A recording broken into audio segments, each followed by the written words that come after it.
It's like whenever you grow a system, a software, or a team, what often happens is that this system, this team gets polluted. It gets polluted by not knowing what is the clear goal of the person, of the team, of the business. And if you don't have clearly set goals that you can measure with KPIs, it's hard to align your business with your teams, with individuals. And if you don't know that, then it's just like, oh, you react, there is something, and oh, I have too much work, so I need to delegate it to someone else. And then you take the monkey or the work, throw it to someone else. Hopefully they get it done.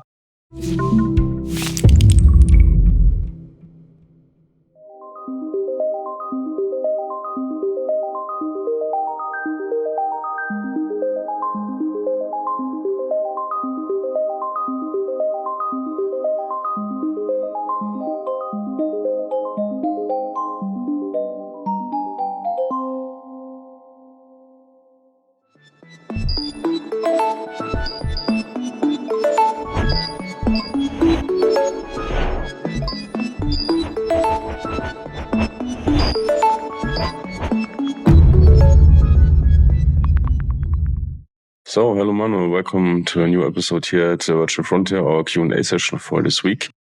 Topic for today is all about how to develop a delegating leadership style and how to delegate as a leader in your business or in your teams. To get started and aligned, maybe you can give our audience a short overview what it means to have a delegating leadership style. Like on a top level, we're going to dive into the details then with more questions. Yeah, I think there are two different styles. The one is you have the highest interest in growing your business and you hire people as a resource to direct them to do work for you, right? That's the typical dependency between a person that gets hired and the employer is when they just do what the manager tells them to do. That's the typical hierarchical management leadership style. But when you really delegate not just tasks, right? And that's delegating tasks is mainly the criteria of a manager-based leadership style. When you delegate ownership, either ownership for a specific role that is clearly defined, or which is another layer, delegate ownership for results. And when you delegate ownership, then it's more like you hire people that commit to taking ownership of one specific thing. For example, you hire a marketing manager or a whole marketing team, and they need to take ownership for the leads generated and the profitability of lead generation. Now, the sales team takes ownership for deals closed and the revenue generated by new deals. And then you don't tell these people what they should do because you hire smart people that have the skills and experience to own these results, and you just support and coach them. And that's more like how an organization can scale because it has no manager dependency and no bottlenecks. Right. So just do it all by yourself and micromanaging are not really viable solutions. However, many businesses are still operating this way. From your experience as a business owner and also coach, why is this happening? Because it's like whenever you grow a system, a software, or a team, what often happens is that this system, this team gets polluted. It gets polluted by not knowing what is the clear goal of the person, of the team, of the business. And if you don't have clearly set goals that you can measure with KPIs, it's hard to align your business with your teams, with individuals. And if you don't know that, then it's just like, oh, you react, there is something, and oh, I have too much work, so I need to delegate it to someone else. And then you take the monkey or the work, throw it to someone else. Hopefully they get it done. Right? That's more like, you always just react. While if you build a delegation system with ownership delegation and crystal clear accountabilities, then it's a lot less stressful for people because you don't have this, what I call role pollution, that everyone does everything, is constantly pulled between so many different things that no one in the organization, in the team, has really focus. How can I work on my trust issues? Because this is also like really important, like giving out the trust in the first place, that I'm trusting that things get done and people take this ownership, and taking over those responsibilities. But still I'm not there. Yeah, I think there is often a misconception of trust. So in what should you trust? I would say you trust in people, that they stake to their commitment, that they take their ownership they committed to seriously, and most importantly, that they reach out to you when they have struggles, problems, and they got stuck. That's the trust I mean when I work with people. But I would not trust blindly in results. So I would trust people and control results, and then support people so that they improve themselves in order to create better results. But you need to measure results. You cannot just trust in results and rely on hope that results are generated. That's, I would say, not what you should do as neither a manager or a leader or business owner or whoever you are. So I think this is an important thing. And as most organizations I worked with, they have no idea about the results they want from their team, and they cannot define this clearly and express this clearly. And so they cannot control it. The only thing they can control is people.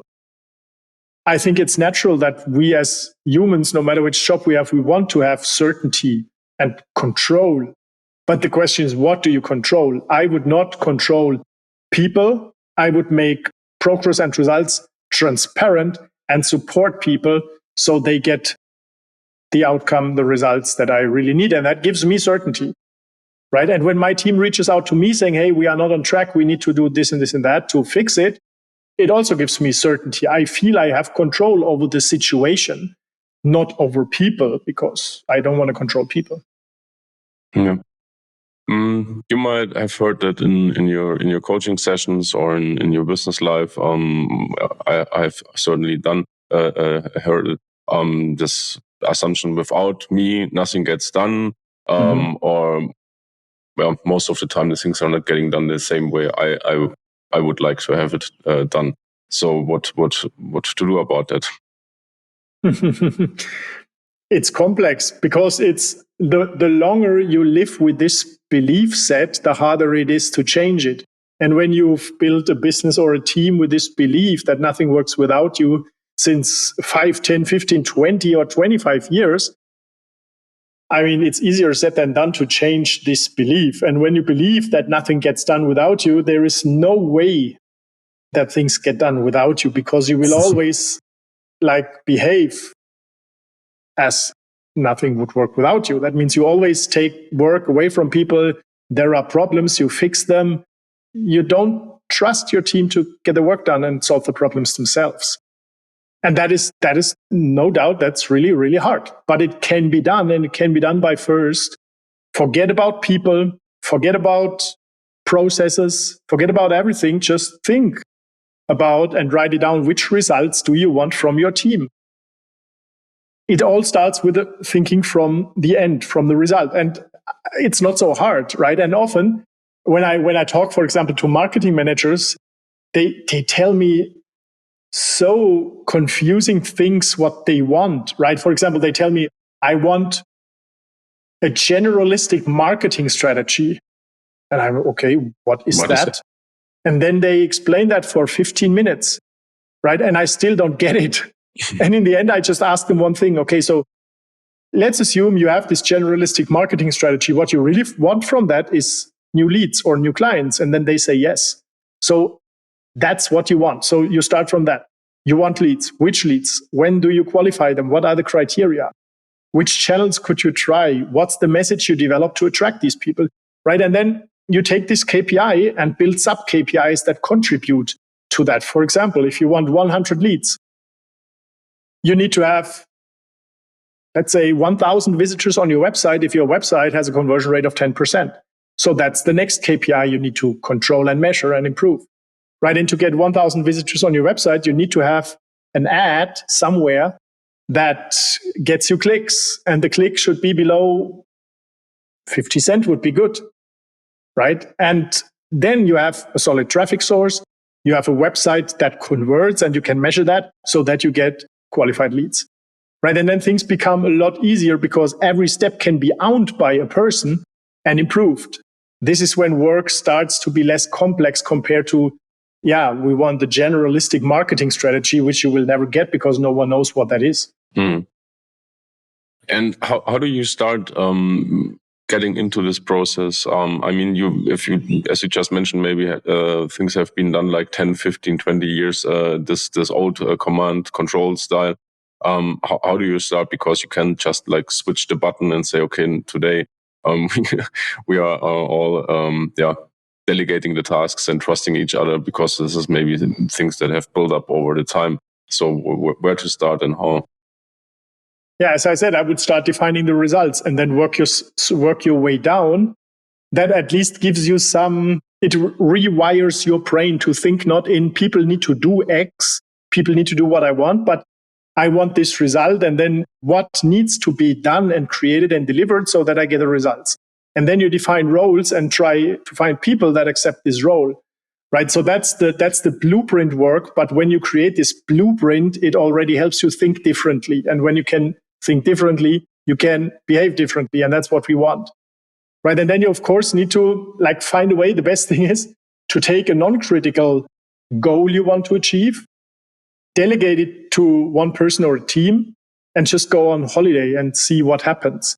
And then when you get back and you didn't get the results, then don't freak out and just strengthen your false belief that nothing works without you, because then you will try it once and never again. But instead, look at what you got and try to find the gap, try to analyze why you didn't get this. So in the example of leads you want to get generated, where's the problem? Is it that you didn't have enough traffic? Didn't you get enough conversions? Is the conversion rate too low? What exactly is not working? And then you fix it. And when you always go in this analyze mode and fix one thing after another, in the end you have a working system. But when you try to establish a working system, you delegate it to someone and it doesn't work from the first try, and you say, this doesn't work for me, then it's done. You will never try it again. Yeah. What are tasks that be delegated, or things that can be delegated, and really things that can't be delegated as from the business owner perspective? Because I think there's also a wrong assumption often, what really can be delegated. I mean, you can delegate, I would say, almost everything. I mean, when I'm the business owner, I cannot delegate managing my business because I am the owner of the shares. So I have to care about the business. I can still delegate their responsibility. So people that need to do something, like if you own a real estate property, you can delegate the management, but still you own it. And if the management fails, you have to find a solution for that, right? So you can delegate responsibility easily, but you cannot delegate ownership if you are the owner. Or you delegate ownership, then you are not the owner anymore. Then you sold your business, right? So that is this separation between accountability and responsibility. That's an important concept that you need to understand. And then I think you can delegate, whatever you don't want to be the owner for anymore. And then you can delegate single tasks or ownership for roles or ownership for assets in your business, right? That can all be delegated. Yeah. And when starting with delegating tasks, is there something that I should really avoid, or things pitfalls that maybe appear on the horizon?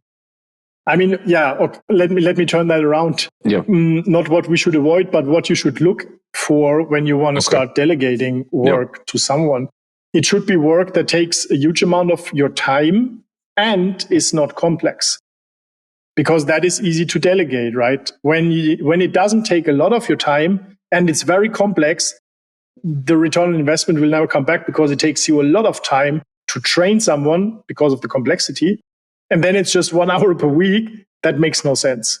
But when, for example, accounting work, bookkeeping, quality assurance of software, copywriting, social media management, content creation. These are all things that are not complex when you delegate with the proper input based on the goals, right? For example, when you delegate content creation, the person needs to have an input. What should this content do? Is it conversion content? Is it just education content? What do you want from this content? And then what do you need to tell this person to understand what he or she should write for? Typically, you do that by giving a persona definition of the perfect reader as input. That helps the copywriter as an orientation, answering the question, for whom am I writing this copy? And when you do this, then you can implement linear processes like a virtual assembly line that people can repeat again and again. And like we produce this podcast, right? It's the same methodology. And maybe last question from my side today. What can you share some sentiments or experiences from business owners that you coached that went through our Flash Up Academy? What changed for them when they started with this more self-managing approach and really in a structured way delegating tasks and ownerships? They realized that they hired smart people. They don't need to protect, such as they have to do with children, but they have adults that can take ownership if they just let them. If they just set direction, define clear goals, and give them a minimum of boundaries, which I call quality standards, so that they have an orientation of what is okay and what is not okay. And then they get a lot of free time. I would say in the first month, 4 to 10 hours is easy. Yeah, and then they see that there is a much easier way to run and grow their business without them being the bottleneck. Mm-hmm. Awesome. Yeah, and if you want to get more insight on that and get really started, I would recommend you check out our course and training, the Self-Managing Agency Training on Flash Up Academy. Manuel, do you have any remarks, closing thoughts for this session? Yeah, good start is typically a workday assessment, right? When you want to delegate something because you have too much work to do, or your team is too stressed and you want to avoid that important people quit, there is a concept I call role pollution, which is what I said in the beginning. Everyone does everything a little bit, but no one owns anything 100%. When you start like looking at what all these people do or what you do, and then try to add the skills to each activity, you can group these tasks by skills and make sure that you create roles that just have 1, 2, 3 skills. And then you find experts that have these skills and they can take ownership for this task easily. While others that are currently doing tasks with, 15 to 20 skills required, they easily get overwhelmed because they cannot have all these skills on an expert level to do the work properly. So that's typically a good thing to declutter the work and resolve this role pollution and create so-called micro roles that you can then delegate to people easier. That's what I would do to start with that, either if you want to reduce your own workload or do it for your team. Awesome. We will do so. Manu, thank you very much for your time and your insight. See you next week on our next Q&A session. Thank you. See you soon. Bye-bye. Bye.